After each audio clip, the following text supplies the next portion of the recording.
Semua kita sudah diajarkan sejak sekolah. Undang-Undang Dasar 1945 adalah hukum tertinggi di Republik Indonesia. Pasal 1 ayat 3 menegaskan kita adalah negara hukum, di mana setiap aturan di bawahnya tidak boleh bertentangan sedikit pun dengan konstitusi dasar bangsa ini. Tapi ada satu pertanyaan besar yang jarang dibahas terbuka. Kenapa kebijakan ekonomi kita hari ini banyak sekali meniru resep pasar bebas yang disepakati bersama IMF? Padahal amanat Undang-Undang 45 sangat berbeda.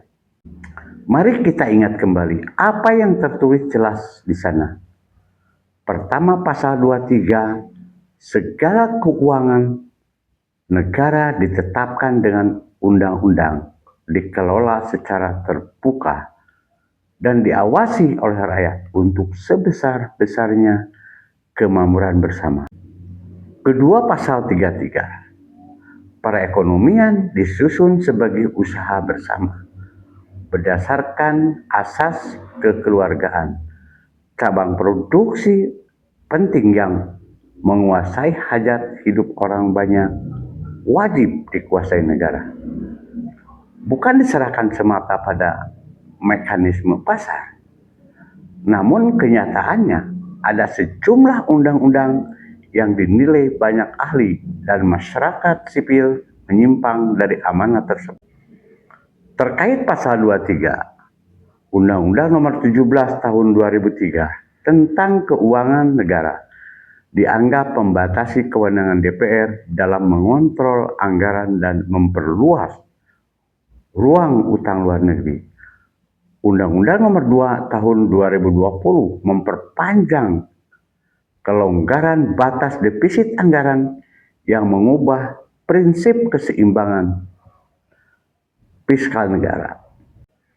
Terkait pasal 33 Undang-Undang Migas Nomor 22 Tahun 2001 membuka sektor di luas kepada swasta dan asing. Undang-Undang Ketenagalistrikan Nomor 20 Tahun 2002 memperbolehkan privatisasi penyediaan energi dasar.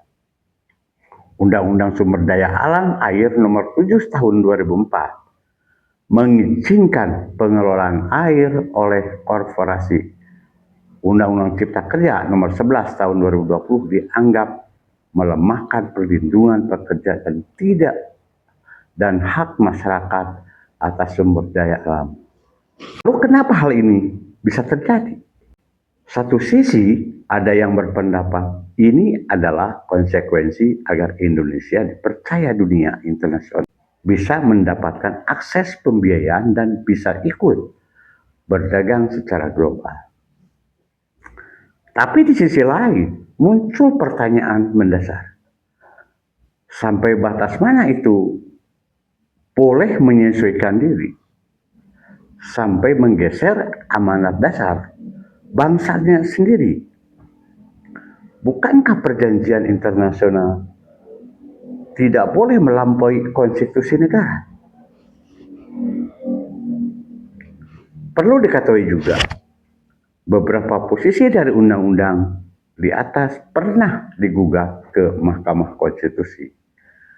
Sebagian dinyatakan bertentangan dengan Undang-Undang 45. Tapi sebagian lain dengan tafsir baru. Jadi diskusi ini memang belum selesai. Ingat ya, ini bukan soal memihak pro atau kontra. Ini soal kita sadar dan paham dan peduli bagaimana negara kita diatur. Apakah menurutmu langkah ini perlu demi kemajuan bangsa? Atau kita sudah terlalu jauh meninggalkan amanat Undang-Undang Dasar 1945? Silakan bagikan pendapatmu dengan sopan di kolom komentar. Kalau bermanfaat, jangan lupa bagikan supaya lebih banyak warga yang paham.